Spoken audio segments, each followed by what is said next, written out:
আসসালামু আলাইকুম। ঈদ স্পেশাল আজকের পর্বে আপনাদের সবাইকে স্বাগত। ঈদ স্পেশাল আজকের পর্বে আপনাদের তৈরি করে দেখাবো ভিন্নধর্মী একটা রাইসের রেসিপি। তৈরি করা খুবই সহজ আর খেতে কিন্তু দারুণ মজার হয়ে থাকে। আশা করছি বরাবরের মতো আমার আজকের রেসিপিও আপনাদের সকলের কাছে ভালো লাগবে। রাইসটা রান্না করার জন্য প্রথমে একটা বাটিতে আমি নিয়ে নিলাম 2 কাপ চিনি গুঁড়া পোলাওয়ের চাল। আর চালটাকে প্রথমে পানি দিয়ে ভালোভাবে ধুয়ে নিব। তারপর এই চালটাকে 15 থেকে 20 মিনিটের মতো পানিতে ভিজিয়ে রেখে দিব। আর এই যে আমরা চালটাকে পানিতে ভিজিয়ে রেখে দিলাম, এর কারণে চালটা যখন আমরা রান্না করব তখন চালটা খুব তাড়াতাড়ি সিদ্ধ হয়ে যাবে আর সেই সাথে চালের সাইজটাও দ্বিগুণ বেড়ে যাবে। প্রথমে চালটাকে ভালোভাবে পরিষ্কার করে পানিটাকে ফেলে দিব। তারপর পরিষ্কার পানিতে চালটাকে আমি ভিজিয়ে রেখে দিব।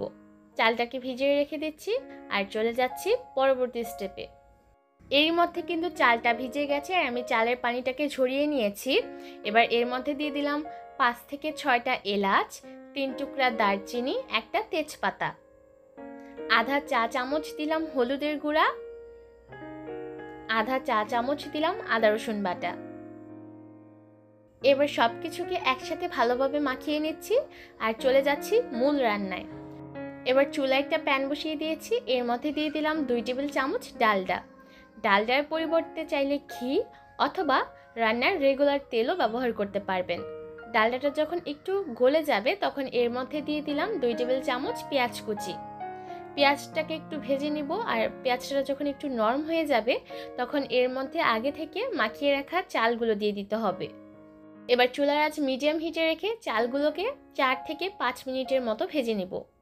ততক্ষণ পর্যন্ত ভাজতে হবে যতক্ষণ না পর্যন্ত চালের গায়ে যে পানিটুকু লেগে আছে সেই পানিটা পুরোপুরি শুকিয়ে যায় আর সেই সাথে চালটা ভাজতে ভাজতে অনেকটা ঝরঝরে হয়ে আসে। আর চালটা যখন ভাজা হয়ে যাবে তখন আপনি ফিল করতে পারবেন চালটা অনেকটা ঝরঝরে মনে হবে আর সেই সাথে অনেকটা আওয়াজ হবে। আর ঠিক সেই পর্যায়ে এর মধ্যে আমি দিয়ে দিলাম ফুটন্ত গরম পানি। যেহেতু আজকে আমি 2 কাপ পোলাওয়ের চাল ব্যবহার করেছি তাই 2 কাপ চালের জন্য আমি 4 কাপ পানি আগেই ফুটিয়ে রেখেছি। আর অবশ্যই রান্নাটার ক্ষেত্রে ফুটন্ত গরম পানি ব্যবহার করার চেষ্টা করবেন, এতে করে রাইসটা রান্না করার পর অনেকটা ঝরঝরে হবে। এই পর্যায়ে চুলার আঁচ আমি একদম হাই হিটে রেখেছি যতক্ষণ না পর্যন্ত চালের পানিটা পুরোপুরি শুকিয়ে আসে। এবার ভালোভাবে নেড়েচেড়ে মিশিয়ে দিলাম আর এর মধ্যে দিয়ে দিলাম স্বাদ অনুযায়ী লবণ, 4-5টা দিলাম আস্ত কাঁচামরিচ। এবার অপেক্ষা করব ততক্ষণ যতক্ষণ না পর্যন্ত চালের পানিটা সম্পূর্ণ শুকিয়ে আসে আর এই পর্যায়ে চুলার আঁচ থাকবে একদম হাই হিটে।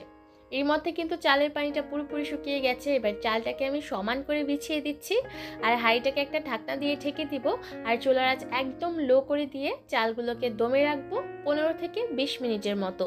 আপনারা যে হাঁড়িতে এই রাইসটা রান্না করছেন সেই হাঁড়ির তলানিটা যদি পাতলা হয় সেক্ষেত্রে কিন্তু তাওয়া ব্যবহার করতে পারবেন।